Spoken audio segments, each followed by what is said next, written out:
We are good to go with the meeting, Chris. It's all yours. Do we have John and Wendy? Do they need their cameras on? So we have all committee members present. Okay. All right.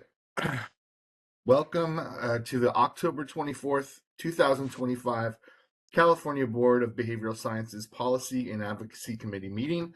My name is Chris Jones, and I'm the chairperson of the committee. Before we convene, I would like to remind everyone present that the board is a consumer protection agency charged with administering and enforcing the board's laws.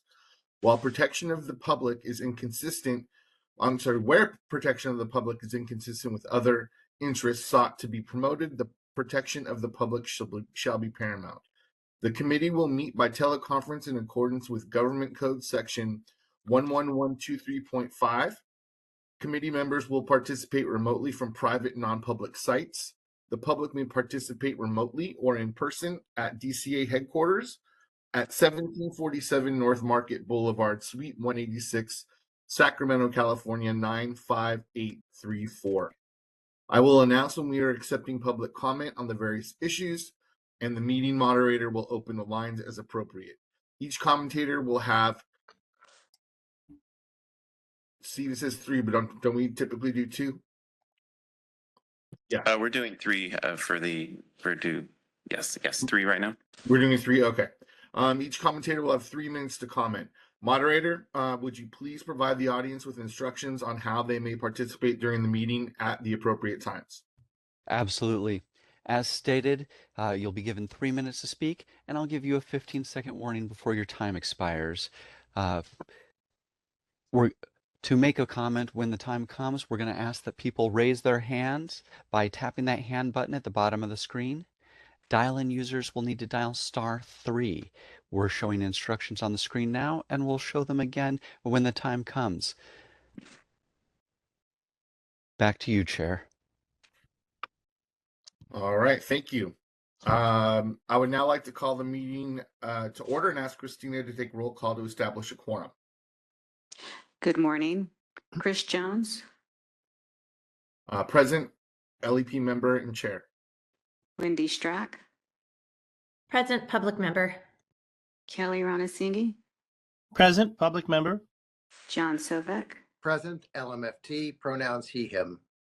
We have a quorum. Thank you, Christina. Board staff, would you please introduce yourselves? Steve Sodergren, the Executive Officer of the Board of Behavioral Sciences. Roseanne Helms, Legislative Manager for the board. Sarita Ganaway, Board Counsel.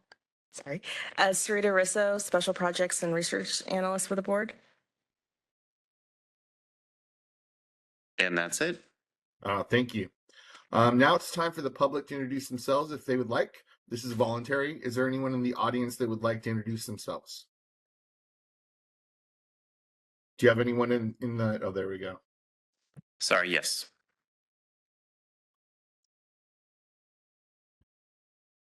Hello, Shanti Ezrin, California Association of Marriage and Family Therapists.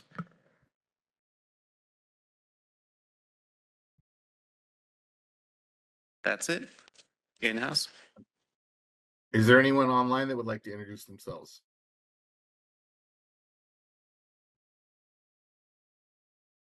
Moderator. Good morning, Ben Caldwell, MFT. And that's our only request online. All right, thank you, moderator. First agenda item is discussion and possible approval of the July 31st, 2025 committee meeting minutes. Does any member wish to remove or edit any items from the consent calendar? Okay. Then can I have, is there a motion to approve the consent calendar? I'll motion to approve, Chair. Thank you. Do I have a second? John Sovek, second. All right, thank you. Are there any comments from our in-person attendees? None in-house. Are there any comments from those that are online, moderator? We have a motion and a second on the floor. Please raise a hand by tapping that hand button at the bottom of the screen. Dial-in users dial *3 if you wish to make a comment. We're going to take just a few more seconds to see if we have a request for public comment on WebEx.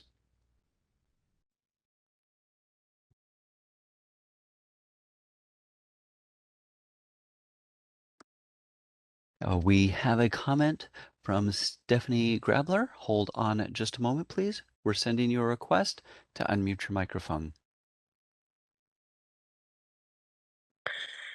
Good morning. This is Stephanie Gabler. I'm in California as well, and I'm grateful to be here. I'm a licensed MFT.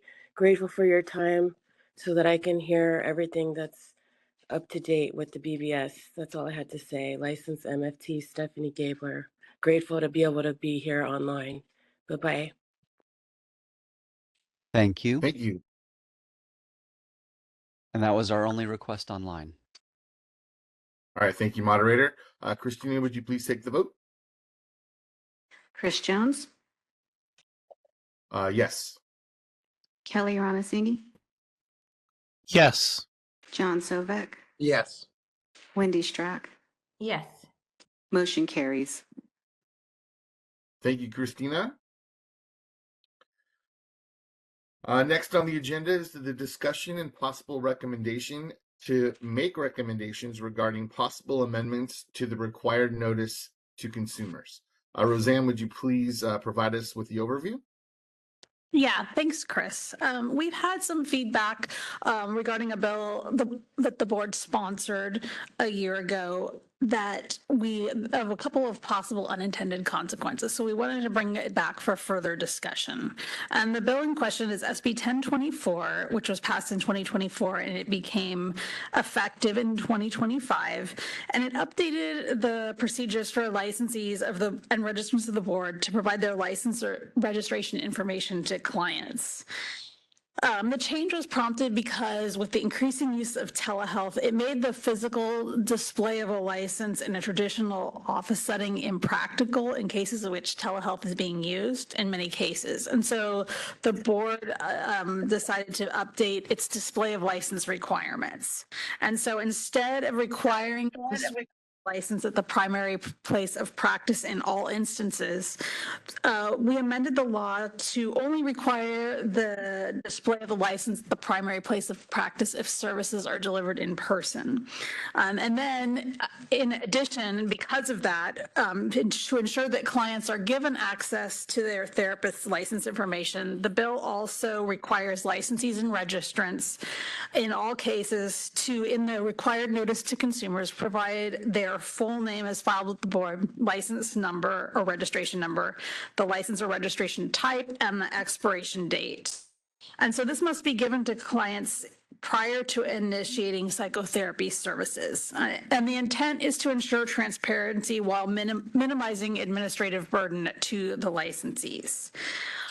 Since the law's enactment, there have been two concerns that have emerged. Number one, safety concerns for those working with incarcerated populations. We've heard from quite a few individuals who work in the prison system or with incarcerated populations who have expressed concern that disclosing their full name and license number on a piece of paper might pose a safety risk to themselves and their families. These individuals are particularly vulnerable to harassment or retaliation, and they state that mandatory disclosure of this identifying information could exacerbate these risks. Because of this direct feedback and the serious safety concerns, staff committed to bringing these concerns to today's meeting. The other issue that's been subject of questions and a little bit of confusion is exactly when the notice must be provided.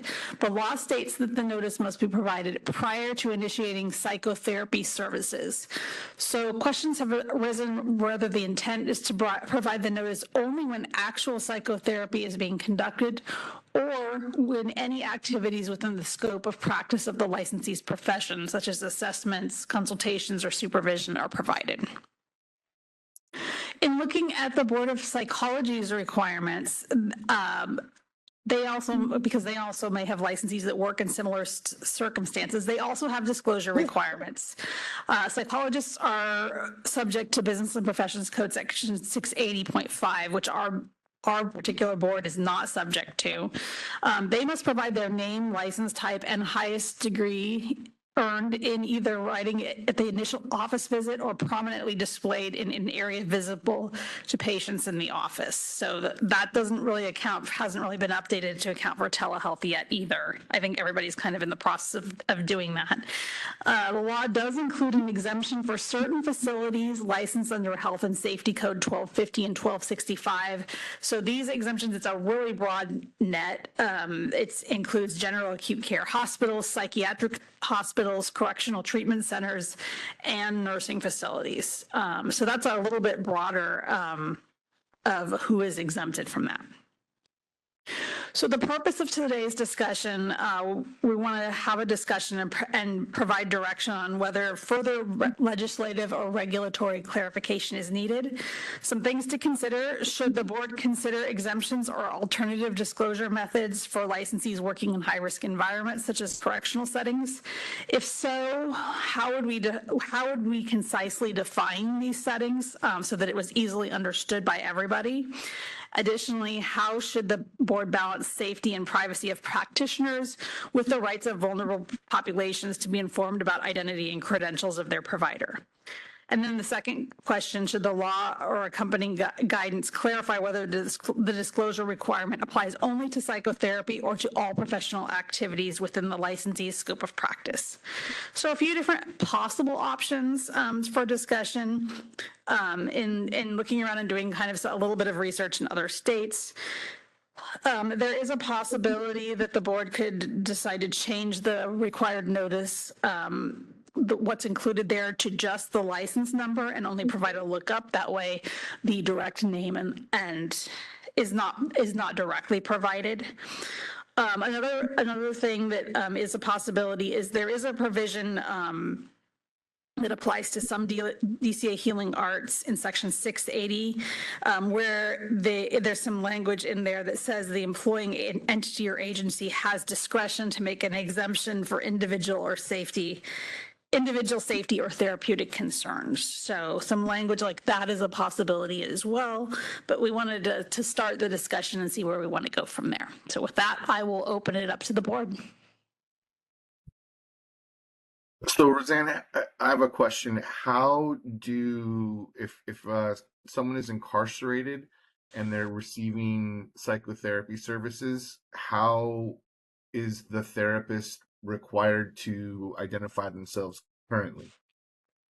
My understanding is, and we have some people here today that are going to speak to that, I believe. My understanding is either they use initials or just a first name or maybe just a last name currently. Okay. And following up on that, this is John Sovak. Roseanne, because I have no expertise in this particular form of therapy to this population, is it possible, Chris, that we could invite, you just mentioned there's some people in the audience who have maybe more expertise, to at least share with us a little bit to help me with my discussion? Because otherwise I'm just kind of making blind comments. Chris, would that be possible? Yes, absolutely. That's a great suggestion. Yes, we do have somebody in the audience here, and it's possible we have somebody online. So if you'd like to take public comment first, and then we can circle back to the board discussion, if that works for everyone. That works. Thank you. Okay, great. Well, then we'll go ahead and call our in-person audience member up to speak first.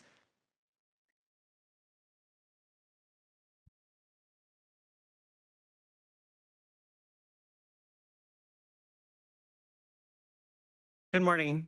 Can you hear me now? Okay. My name is Leah-Ina Clater, and as of April this year, I'm a licensed clinical social worker. I'm here today to respectfully urge this board to consider an amendment to SB 1024. In traditional clinical settings, this requirement makes perfect sense. It ensures transparency and empowers clients to hold us accountable, values completely aligned with the Social Work Code of Ethics I proudly uphold. However, in settings like mine, this policy carries serious risks. I work in a county jail in an inpatient psychiatric unit serving individuals charged with everything. These are felony defendants found incompetent to stand trial. Our court-ordered program is to restore their competency so they can return to court and face their charges. When people ask me about my job, I tell them I meet my patients twice. The first time, I'm not meeting Mr. Joe. I'm meeting untreated or undertreated schizophrenia, ASPD, psychosis, bipolar disorder. Their serious mental illnesses and addictions govern their thoughts and actions. Their minds are on fire. After weeks of treatment, when and if the fog begins to lift, I finally get to meet the person behind the illness. And I share this to say I love this work. I chose it. And though I spend my days inside a jail, I feel safe because I'm supported by trained, large officers, secure facilities, safety protocols. But when I go home, my safety depends on one more thing: anonymity. My patients don't know what city I live in or who my family is, or even if I have a family. I'm simply Miss Leah, the mental health lady. If I'm continued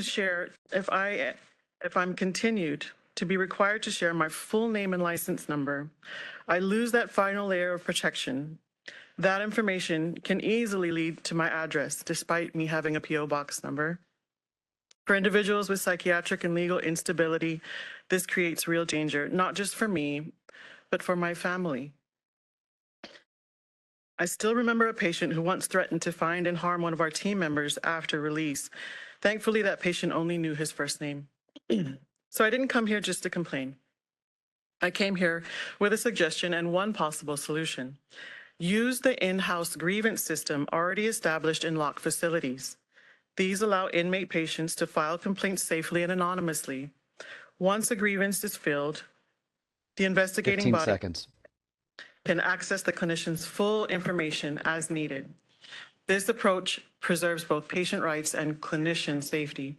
Thank you for your time, and I look forward to continuing this conversation as we work together to build a more safe, thoughtful implementation of this law. Thank you so much. That was very helpful.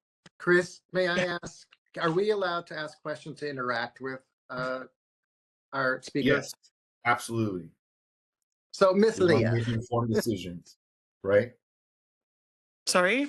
Miss I said Leah. we want to make informed decisions, so please go ahead and ask your Decisions question. are good. Go ahead, ask me. So this is John Sobek, LMFT member. And I was curious, do your clients who are incarcerated sign any type of informed consent for treatment? When I do the intake paperwork, I give them verbal. I do it verbally. And I ask for clarification, and then I document that. Do you understand what I shared about informed consent? Do you understand? Do you know my name? Do you know? And then I document that they understood those things. So there is no signature or paperwork trail from your client's point. It's all documented in your notes? Correct. And with the organization you work with, because I'm assuming you're not just doing this by yourself, does the organization keep track of those records, and then that becomes the file with that as the informed consent in the file? Yes. Well, I take my notes them in our electronic system, and that becomes official documentation for them in their jail medical records. Okay. Those are all the questions I have for right now. Thank you. I have a question. Yes, Kelly. How's your client giving informed consent if he's incompetent?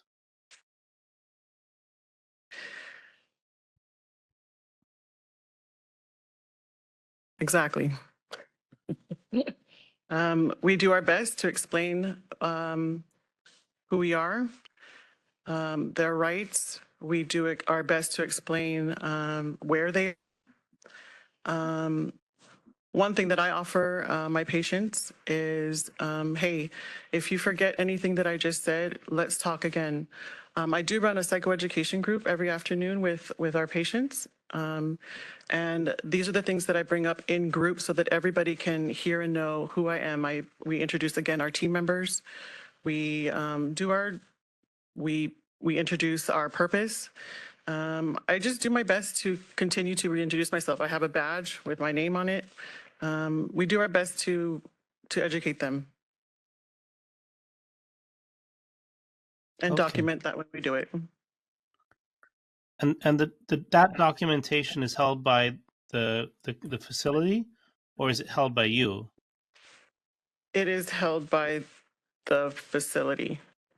Okay, got it. Thank you. So this is John Sova again. I am now a little confused. Documentation is held by the county jail facility, or are you working for the county or are you working for an external organization? I work for an external organization. I work under the Department of State Hospitals. We're a vendor for the Department of State Hospitals that works in the county jail. I got you. So there are two sets of records that are being held?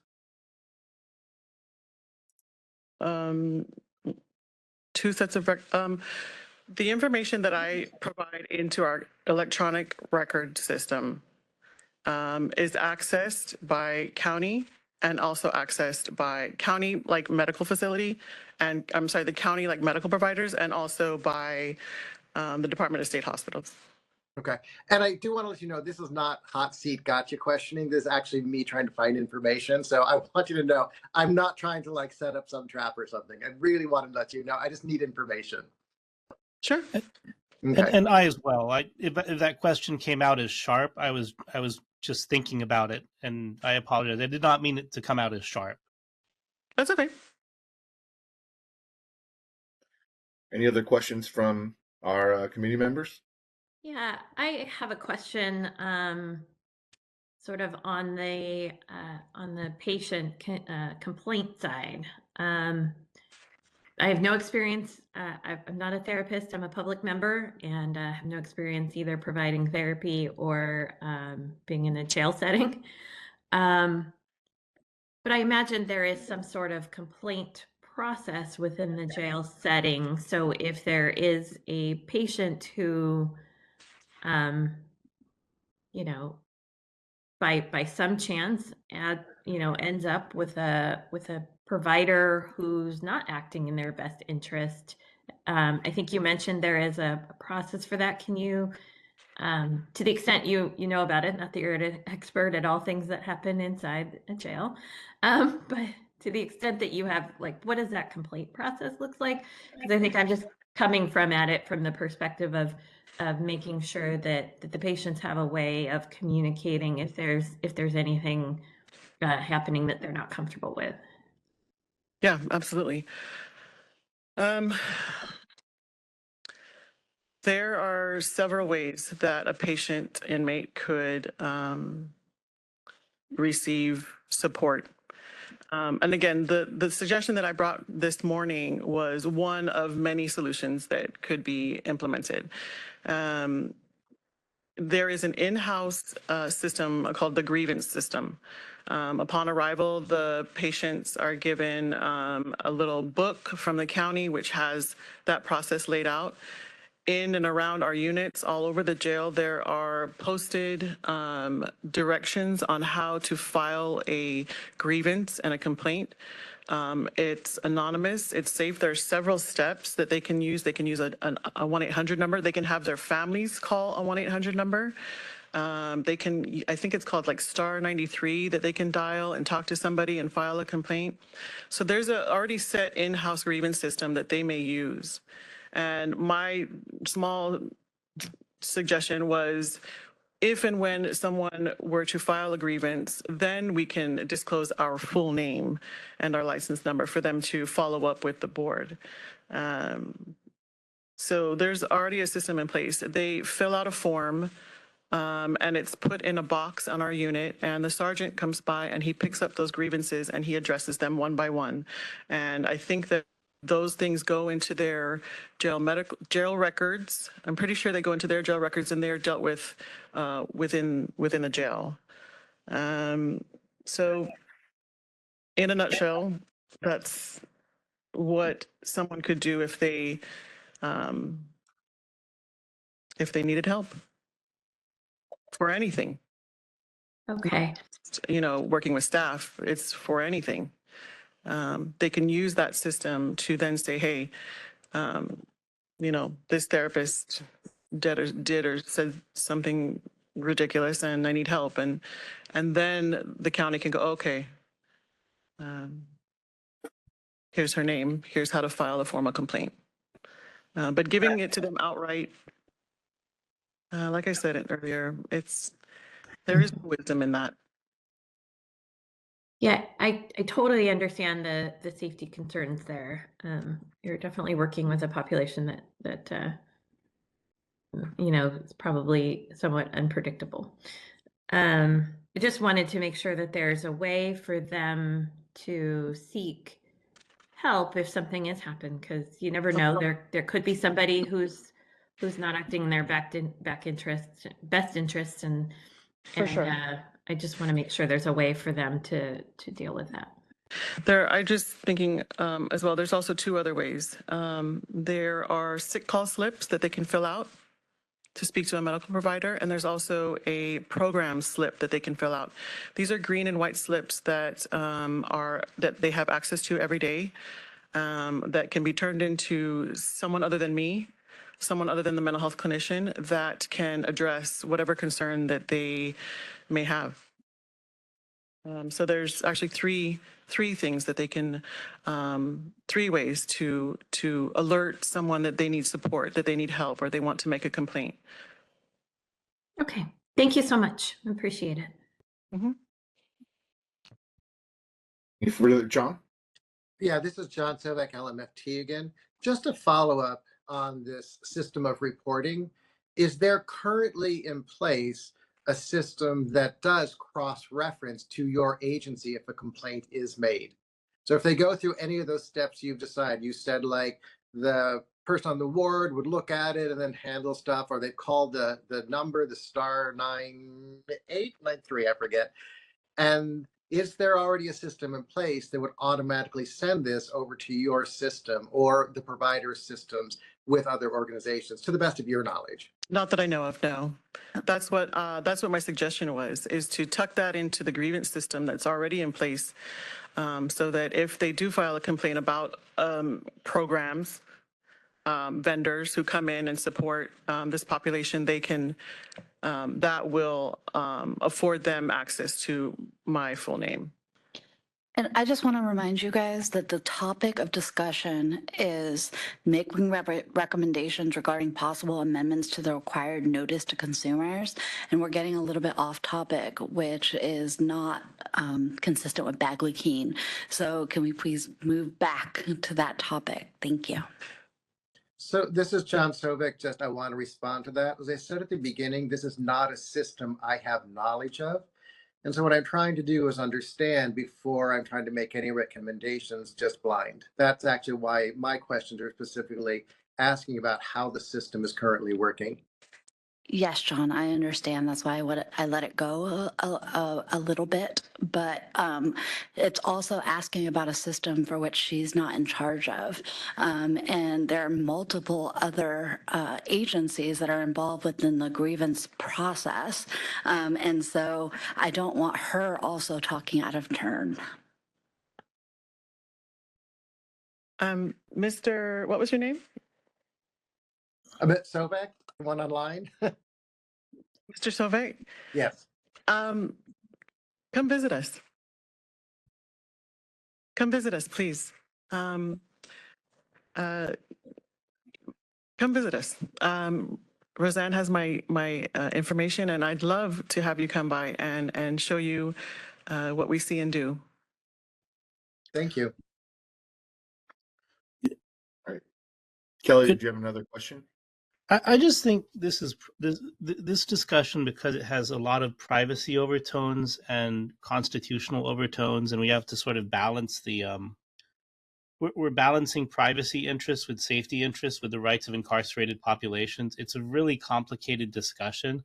I think we might want to put this out either to the full board for more significant public comment from agencies, or have a representative of Department of State hospitals as well as the incarcerated population here.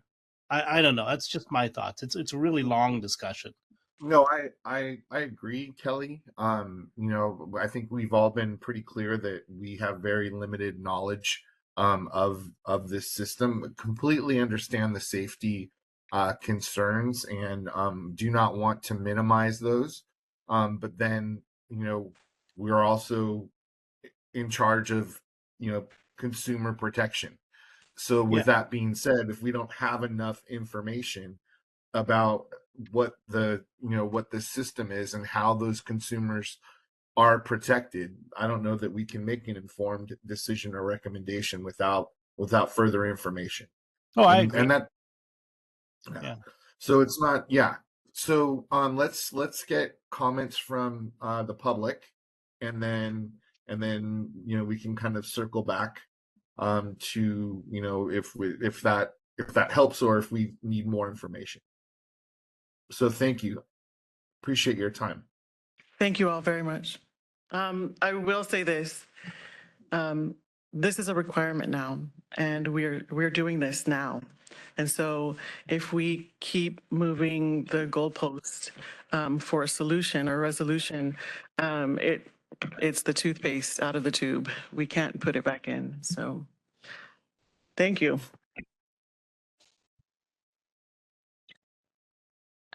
Roseanne, on that note, any changes to this would have to go through the legislative process. Is that correct?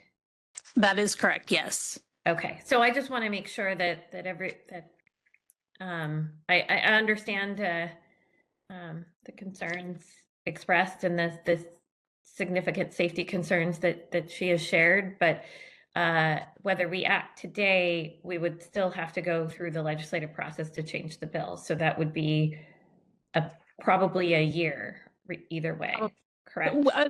I'll put a caveat on that. It's possible we may be able to go through the reg process, but again, that's pretty much the same length of time. So to make the change.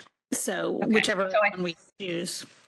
Okay. Yeah. I just wanted to establish that expectation that this is, regardless of what happens today, this is probably a year from resolution, right? Correct. Okay. Thank you for that, Wendy. Do we have any comments from from anyone else in the audience? Yes.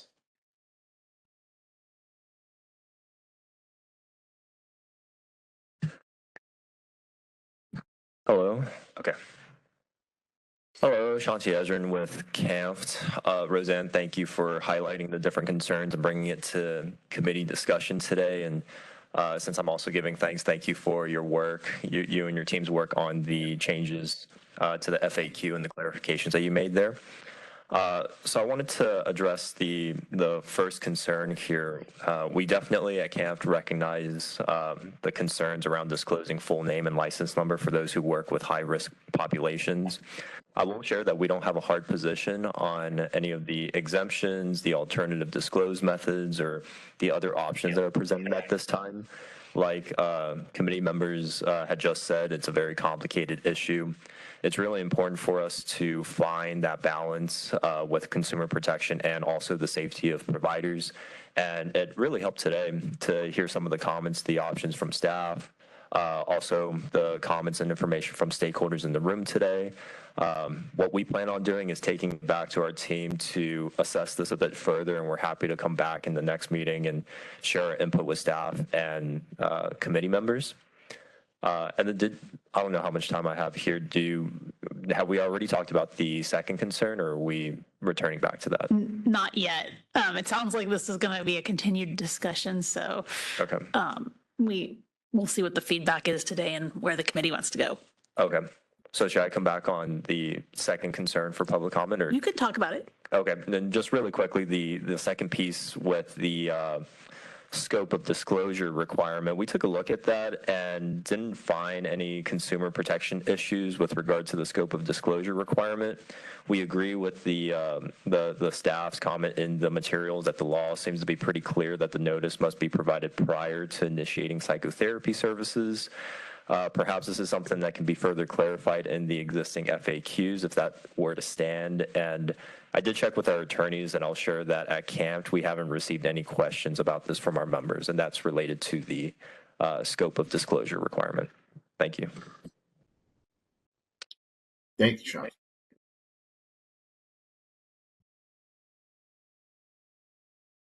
Any further comments from our in-person audience? No, that's it. Then moderator, let's open it up for our online participants. All right, WebEx is open for public comment. Please raise a hand by tapping that hand button at the bottom of the screen.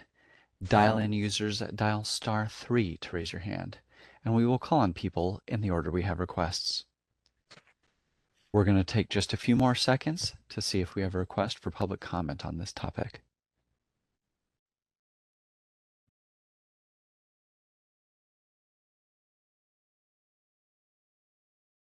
Seeing no request online, do you wish to continue? Yes, thank you, moderator. So based on our conversation, I'm assuming that we're not going to have a motion today, that we're gonna table this for further discussion. Chris, this is John. Yep. Could I make a recommendation to staff that we put together a more detailed presentation, perhaps with expertise and witnesses from different programs, from state hospital programs, from incarceration programs, so once again, we can make a more informed decision. Because the one thing that's such a difficult balance here is understanding the clinician's concerns, but also standing that incarcerated people have not signed a right, their consumer protection rights, which is a big part of our work. So I think for me, if we could have staff put together a more detailed presentation on that, that would actually be the direction that would help me make a more informed decision. I would second that, and I also am concerned, particularly because the incarcerated population are consumers too, and I have no faith in a grievance process which is controlled by a law enforcement agency which is controlling the incarcerated population. You know, that has to be somehow outside. You know, otherwise we have no external grievance process. So yes, I think we need some more information. Can you guys do that, Roseanne? Yeah, we can do that. My question is, do you want that to come to policy and advocacy committee, or do you want it to go to full board? I think coming to the policy and advocacy committee first would be the proper step. Is that okay? Is that accurate? It can be either. Yeah, I would like to flush it out with the committee first before we bring it to the board. Okay. Yes, we can do that. Thank you. All right, next on the agenda is the discussion and possible recommendations to make a recommendation regarding possible amendments to add additional members to the Board of Behavioral Sciences. Roseanne, would you please provide us with the overview?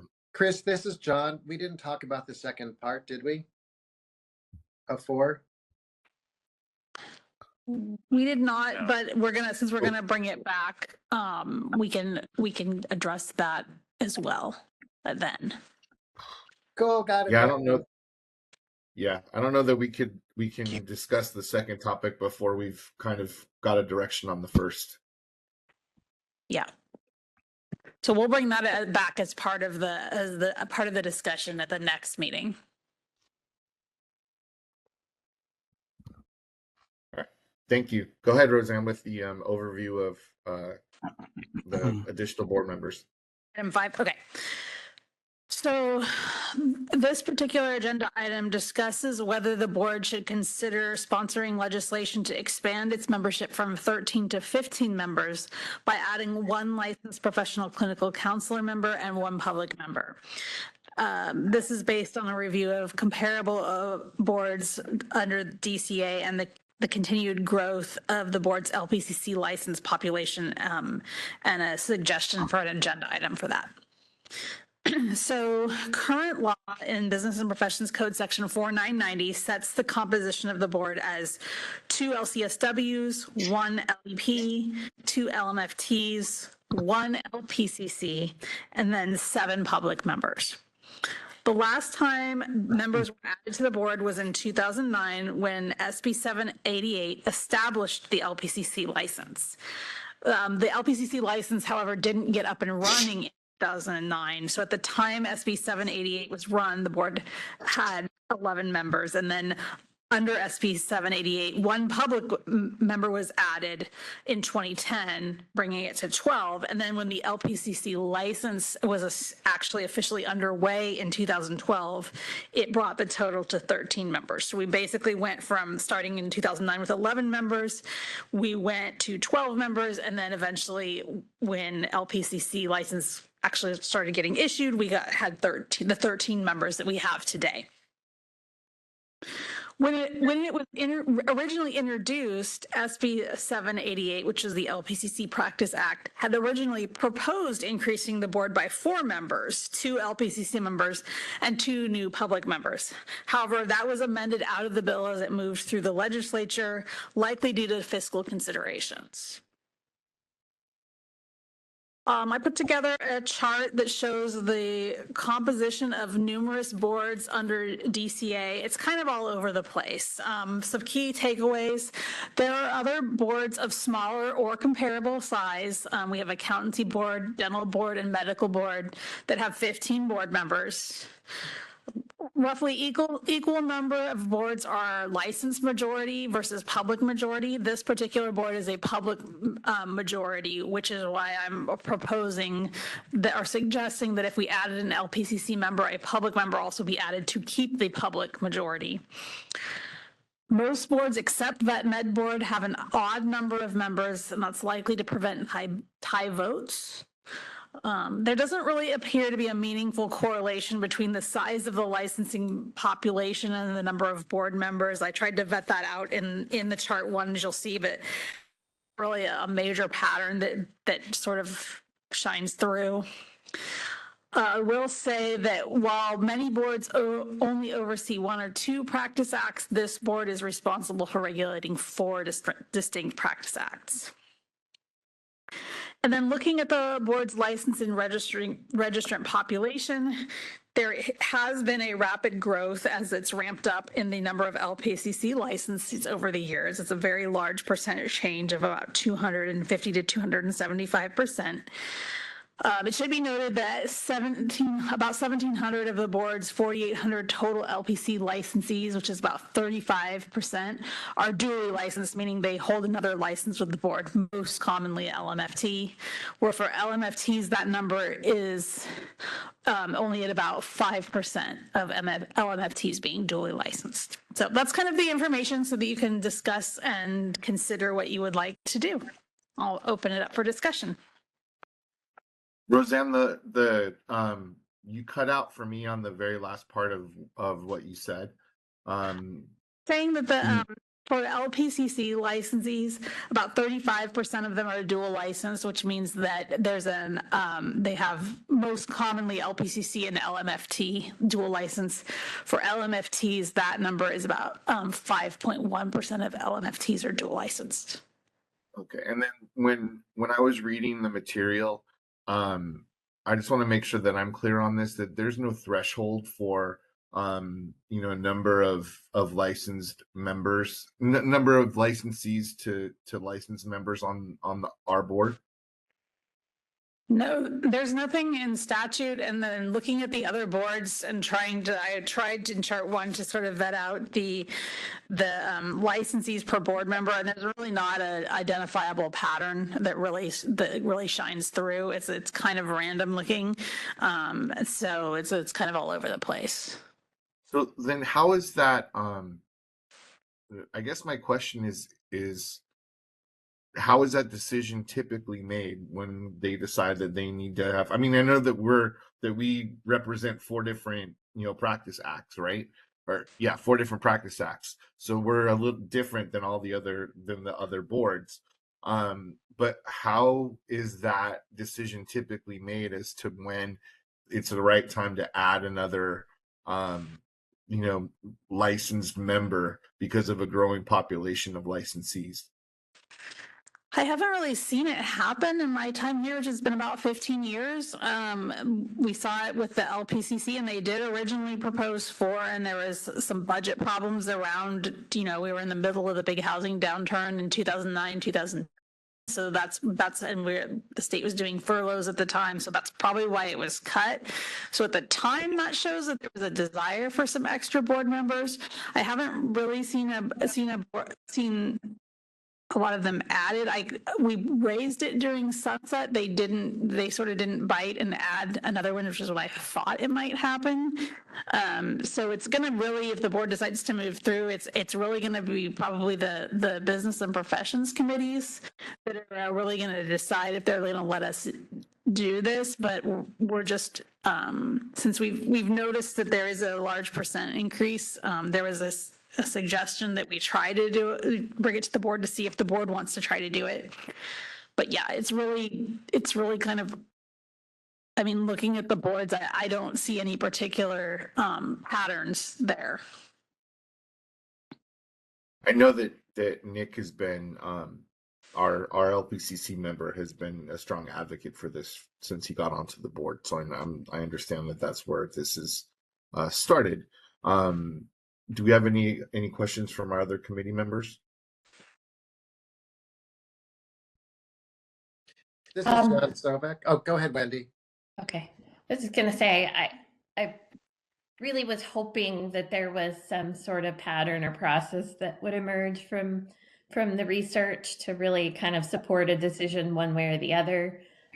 Because absent that, I feel like the only thing that we really have to look at is the number of licensed members. And so I think where my thinking lies right now is there's not a whole lot of difference in the number of licensees for the LPCC and the LEP members. So it kind of leads me to say, what's the justification for adding a second seat for LPCCs if we're not doing that for LEPs as well? And then I think my brain just goes all kinds of strange places after that. So I understand, our colleagues' desire to see this. I'm just sort of struggling to find sort of substantive support, something to hang our hat on for it. Thank you, Wendy. I'm kind of in the same boat. John? Steve, what are the budgetary concerns, or what is the impact of bringing on two new board members?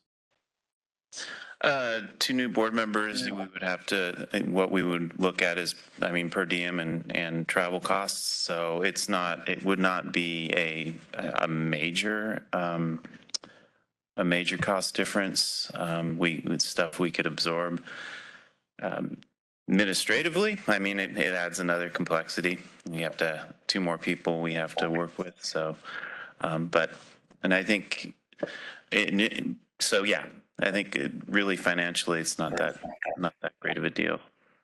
Okay, because I know one of the things that I've been, always pushing with you is bringing on more staff to manage the existing licensees and registrants that we have. I always think that's a priority when it comes to our budgeting.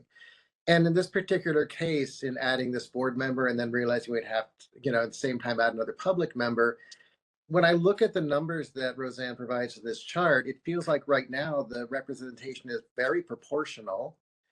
just considering the number of registrants and licensees that come into play. And then when you look at the crossover of people who are dual licensed, it feels like there is more than adequate representation for the voice of this particular license. So for me personally, I would lean against adding this onto our board. Thank you. Hi, Thank this you, is John. being the person who works with all the board members. I would like to add that perhaps we should put pressure for the vacant seats to be filled. Ever since July 2023, we have not had a fully seated board. So I just kind of want to put that out there. Christina, I How many- think that's an excellent point. Adding more members when we don't have a full board also seems a little challenging. And kind of building on what John said, I'm not really quite sure what problem we're trying to solve for. So it feels like we've been given a solution and not really an outlined problem. So what are the representation problems in the LPCC licensing world that are not being, are we able to outline what representation there issues there are now? And how many vacancies do we have? Two? Two. Yes, we have two. Two public Both members. public? No, Yeah. one one L. CSW member and one public. Oh, right, because Abigail just left. Okay. No, those are really good points. Thank you. Any further questions or comments from the committee?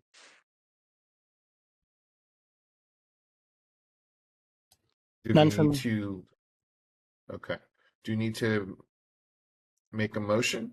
I'd make a suggestion that this was, I believe this was brought up in our sunset report, Stephen, and so it will get naturally brought up 4 years from now when we do the sunset again. So I think that that's another, at that time, which is about 4 years from now, it's another natural time to take a look at the LPCC population, and if it just exploded, the sunset process would be a good time to really push for that if the board desired it.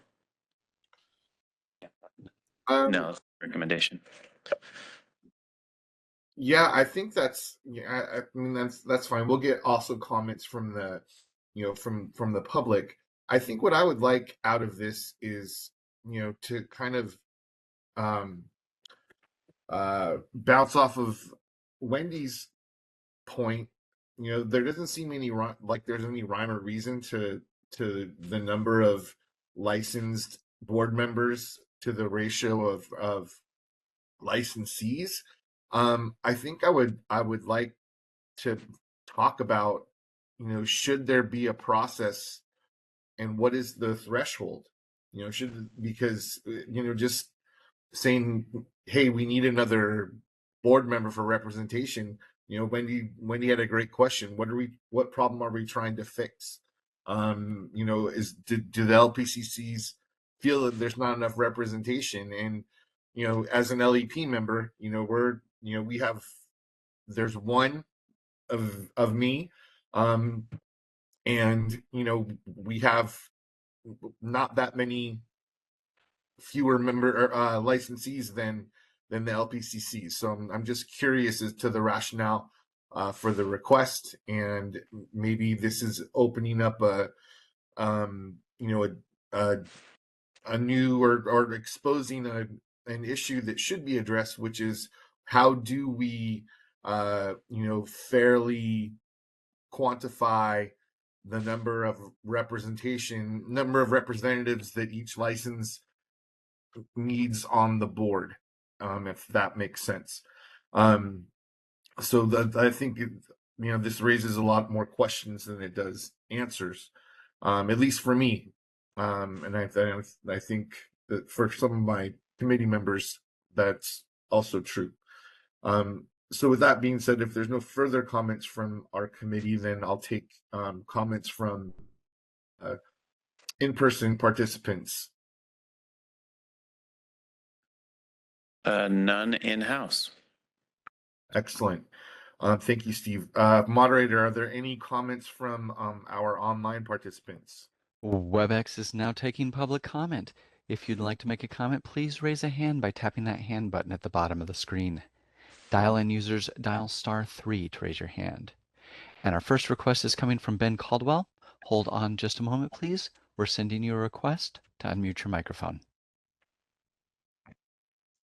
Thank you. Good morning, Ben Caldwell. For whatever it's worth, I don't feel strongly in one direction or another here, but just a couple of points for consideration as you weigh this out. One is that as you're looking at population growth among associates, at least looking historically at board data, about a quarter, sometimes a little bit more than that, of APCC registrations are typically delinquent at any given time. And that's a much higher proportion than for the other registration types.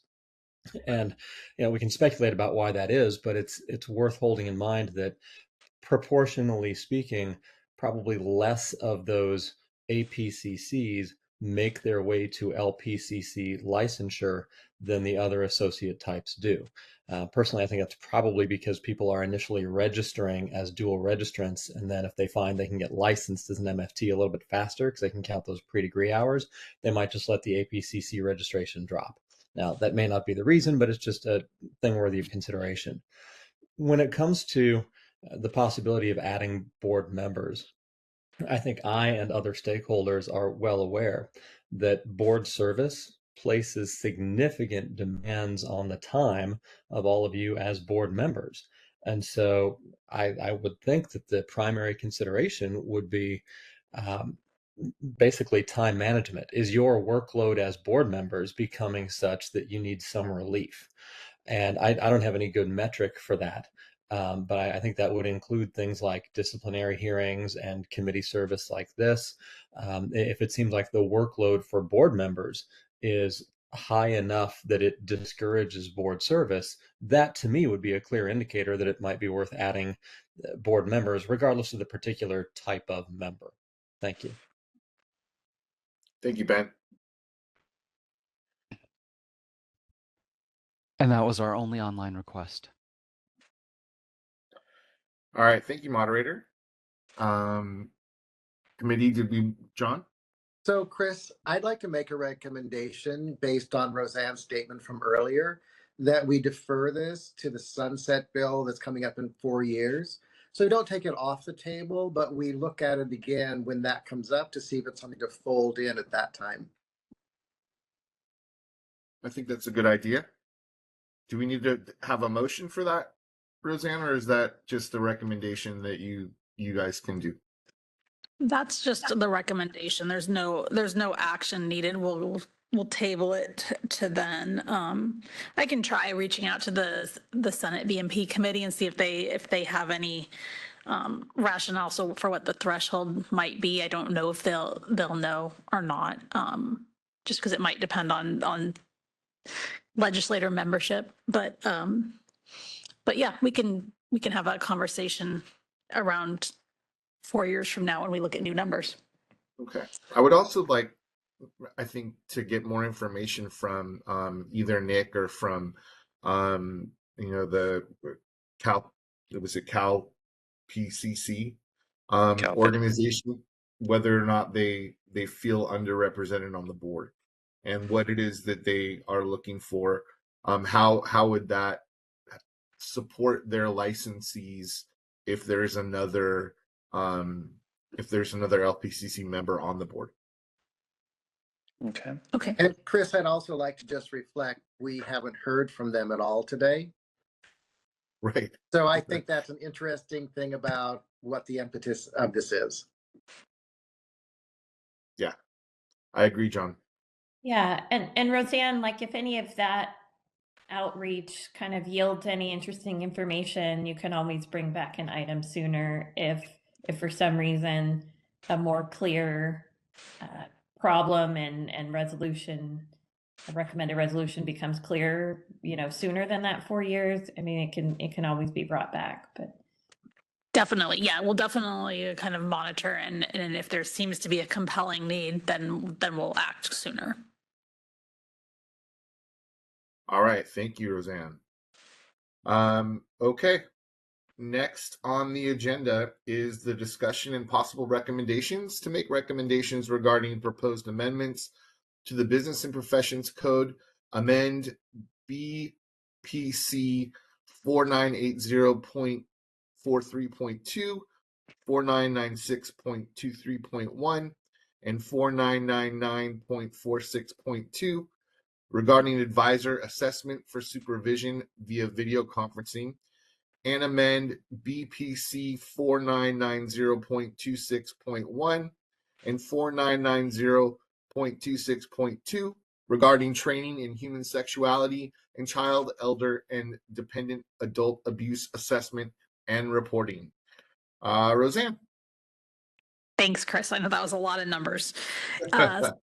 Each year, the staff reviews the board statutes to determine if any technical, minor, or non-substantive changes are needed. And then typically we ask the Business and Professions committees at the legislature to place these in their, what they call committee bills, or what we usually call omnibus bills, that the legislature runs each year. So I've identified a couple of different sets of amendments that may be worth inclusion this year in that bill. The first set of amendments, item 1, is in the sections 4980.43.2, 4996.23.1, and 4999.46.2, the supervisor assessment for supervision via video conferencing. So currently in LMFT, LCSW, and LPCC law, the law requires supervisors to assess the appropriateness of using video conferencing for supervision within 60 days of beginning supervision. And this is generally written language, so it's required technically, regardless of whether video conferencing is actually used. And so that's unnecessary if supervision is not being conducted in person, or is not being conducted if video conferencing is not utilized, then there's no reason to assess whether it's appropriate. So we're proposing to amend the law to clarify that if the assessment of appropriateness is only required if supervision is conducted via two-way real-time video conferencing. The change preserves safeguards for remote supervision while eliminating unnecessary requirements when only in-person supervision is used. So that's the first thing. The second thing is the legislature did something interesting this year that's actually much welcomed in our sunset bill.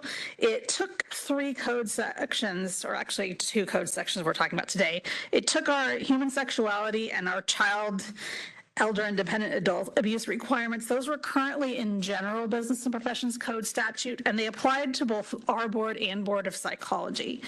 And the problem with having them included with our board and Board of Psychology is it was very difficult for us to amend them, because any amendments that we wanted to make, we would have needed to get psychology boards buy-off, and so it would have to go through basically 2 boards would have to agree on some changes. So the legislature deleted those 2 sections in the general code sections and moved them. They moved them to our practice acts and applied them only to us, and then they did the same for Board of Psychology.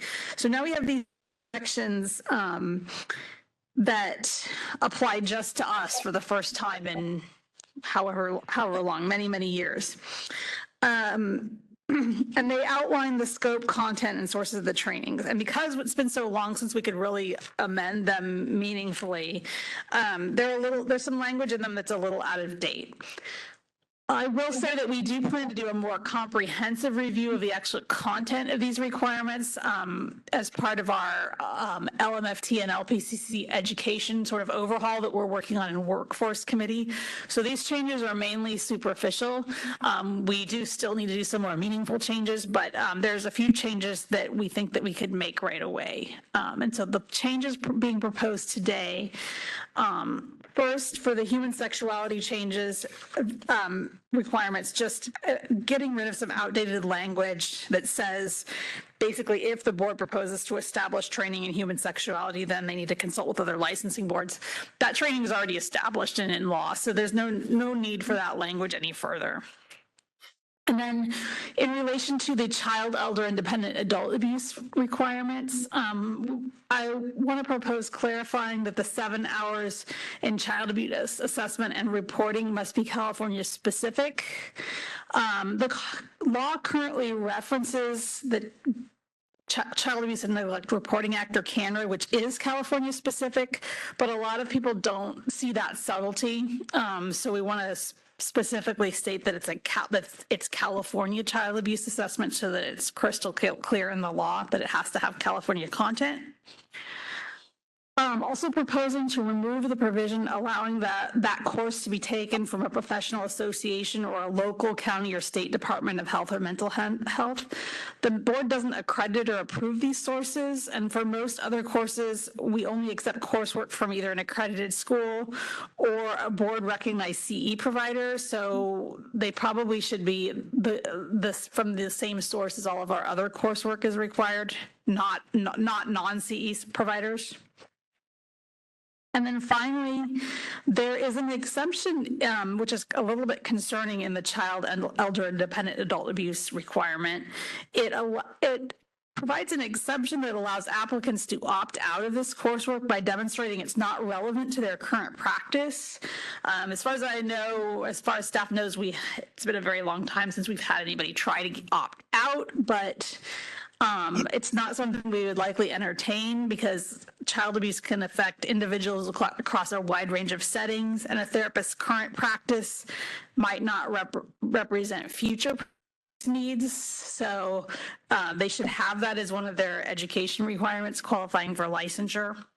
So those are the 3 changes being proposed for that section today. So with that, I will open it up for discussion. Any comments from our committee members? Roseanne, I have a quick question, and it's probably very procedural. Can a county mental health institution or like a local association come in and provide that CE if they are a recognized provider? So let's say that state hospital or that county hospital can hire a professional association that's a CE provider? Yes, they can do that. They might contract the training through a CE provider, but we want to make it through a CE provider because those meet our standards for sure. Okay, got it. Thank you. And Roseanne, this is John. I do appreciate the emphasis too on California specific, especially if we're anticipating the future potential of going to the national testing and all of that. I think we need to really make sure when you're looking through that to catch anything that is part of the California specific requirement and make sure that language is very strong and clear. Yeah, it's something that I've noticed that a lot of people don't really catch, that it's CANRA, and so even though, yeah, we really want that to be obvious that oh yes, it has to have California content.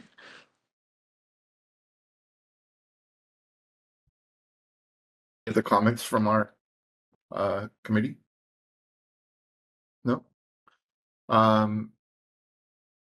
Do we need to we can make a motion? Would anyone like to make a motion?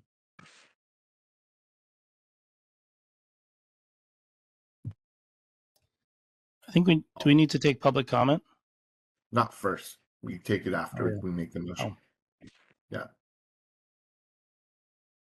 Hey, Roseanne, and what might that motion sound like that would help you do your work most effectively?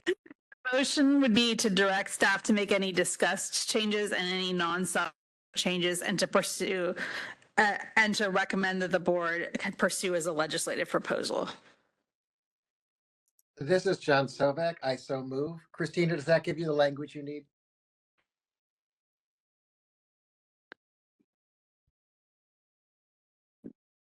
I have the language. Thank you. I'll second. Any further discussion from the committee? How about comments from our in-person participants? We do have an in-house comment.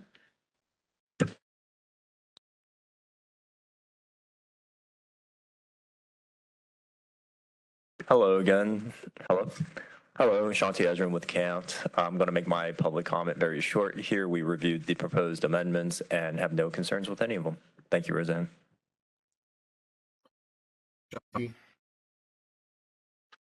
That's it for in-house. Excellent. Do we have any comments from our online participants? All right, WebEx, we have a motion and a second on the floor. If you'd like to make a comment, please raise a hand by tapping that hand button on the bottom of the screen. Dial-in users, dial *3 to raise your hand, and we will call on people in the order we have requests. We're going to take just a few more seconds to see if we have a request for public comment.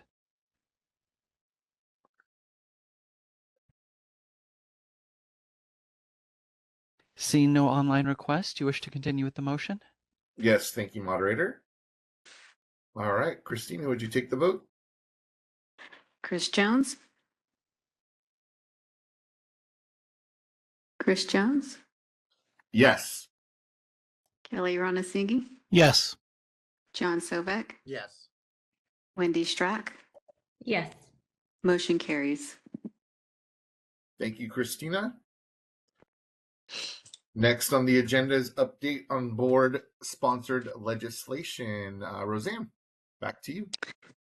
Yes, so I have some good news on legislation. Our sunset bill, SB 775, was signed by the governor in early October, so the board gets to continue to exist for another 4 years. And SB 775 also contained several other provisions that the board was sponsoring. Probably most exciting to our licensees and registrants is it deleted the sunset date on supervision via video conferencing in all settings. So what that means is that supervision via video conferencing is now allowed indefinitely in all settings. There's no more sunset date. They also extended the sunset date for the board's temporary practice allowance, and we had amendments in there that would potentially allow the board to adopt the AMFTRB marital family therapy national exam as its clinical exam via regulations. So regulations still need to be run, but that was the first step that was required in that process. We made some pretty major amendments to the licensing requirements for LEPs. So we'll be working on some outreach and form updates for that. And we made some fairly minor amendments to the retired license statute. So that bill will become effective on January 1st of 2026. So in a few months here. Some updates on a few other bills or status updates. AB 489, the bill that prohibits a person who develops or deploys an AI system from having that system represent or imply that it's a licensed healthcare provider, and makes violations subject to the jurisdiction of the board. That bill was signed by the governor as well, so that will be going into effect. So that's an important first step in AI, regulating AI as it relates to therapy. A couple of bills, AB 742, which would have required DCA to prioritize applicants seeking licensure if they're certified by a state bureau for descendants of American slavery. That bill was supported by the board, but the governor actually vetoed it. Another bill that was vetoed was SB 641. That bill would have permitted DCA boards to waive certain provisions of their licensing laws for those who are affected by a state or national emergency. That was also vetoed. I've included links to the governor's veto messages explaining the reasoning why in your meeting materials if you want to take a look at that. In terms of other bills, SB 497, which sought to protect the privacy and safety of individuals seeking gender-affirming health care and mental health care in California. The board had a support position on that. That bill was signed into law by the governor, effective immediately. It was an urgency statute. So those are some of the main ones, and so there's a summary of each and its status in your meeting materials. All right, thank you, Roseanne. Any comments from our committee members? Any comments from our in-person participants? None here. Any comments from our online participants? WebEx is open for public comment on agenda item 7. If you'd like to make a comment, please raise a hand by tapping that hand button at the bottom of the screen. Dial-in users dial *3 to raise your hand, and we will call on people in the order we have requests. We're going to take just a moment now to see if we have a request for public comment.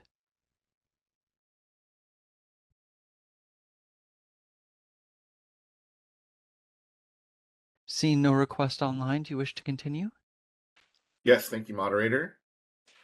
Next on the agenda is the update on the board rulemaking proposals. Christy, would you please provide us with an overview? I will be providing the overview today instead of Christy. So Okay. we have a bunch of rulemaking proposals that are going through the process right now. There's definitely in the memo, it explains a little bit about what's in each of those. Let me just highlight, though, for the disciplinary guidelines that were first approved in August 2023, those have been submitted to OAL for final approval, and that was on September. For the telehealth regulations that were approved on March 2024, those are they have been approved by OAL, and those take effect January 1st, 2026. We have continuing education regulations that were originally approved by the board in February 2024, and those are going for agency review. That was submitted to agency review on October 15th. Our advertising regulations that we originally approved in 2024 have been submitted for DCA for final review process, and that was in October. We have another regulatory proposal for English as a second language. That's for adding additional time to the exam. For ESL candidates, and that was originally proposed in November 2024, and that has been submitted to DCA for the production phase, kind of the beginning phase of that process. We have the fee reduction regulations that we voted on in May 2025, and those are going out. They've been noticed to the public for a public hearing on November 6th. That will occur online. We did get some comments back from some individuals, so we are responding to those, and you'll be seeing that at the board meeting. AMFTRB National Staff is preparing the documents for the production phase review. That will go to legal, and we'll work that out. You'll be seeing more updates on those. And lastly, the licensed educational psychologist regulations. Those were voted on August 2025 to move forward with those, and staff is preparing documents for the production phase, and that's going to work with DCA Legal to get that moving forward. So that is the update. Thank you, Steve. Any questions? Any comments from our committee? How about comments or questions from our in-person participants? None here. Any comments or questions from our online participants? WebEx is taking public comment for agenda item 8. If you'd like to make a comment, please raise a hand by tapping that hand button at the bottom of the screen. Dial-in users dial *3 to raise your hand, and we will call on people in the order we have requests. We're going to take just a few seconds to see if we have a request for public comment.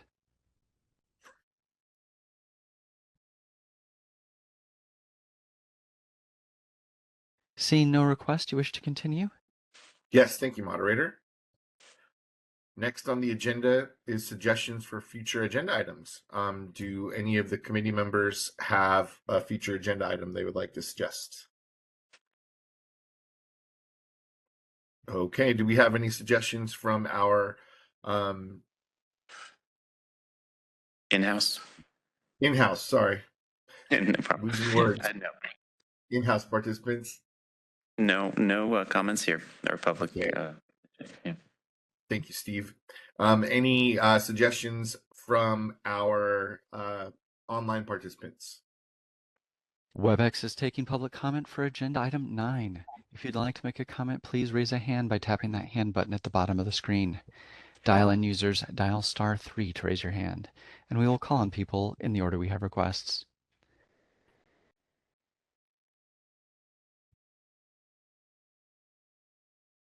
Seeing no request, do you wish to continue? Yes, thank you, moderator. Next on the agenda is public comment for items that are not on the agenda. As a reminder, the board may not discuss or take action on any matter raised during this public comment section, except to decide whether to place the matter on the agenda of a future meeting. Do any of our committee members have comments for items that are not on the agenda?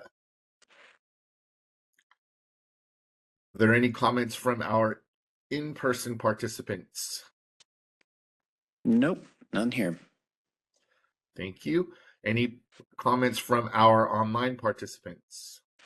All right, last call for agenda item 10. If you'd like to make a comment, please raise a hand by tapping that hand button at the bottom of the screen. Dial-in users, dial star to raise your hand, and we will call on people in the order we have requests. We're going to take just a few more seconds to see if we have a request for public comment.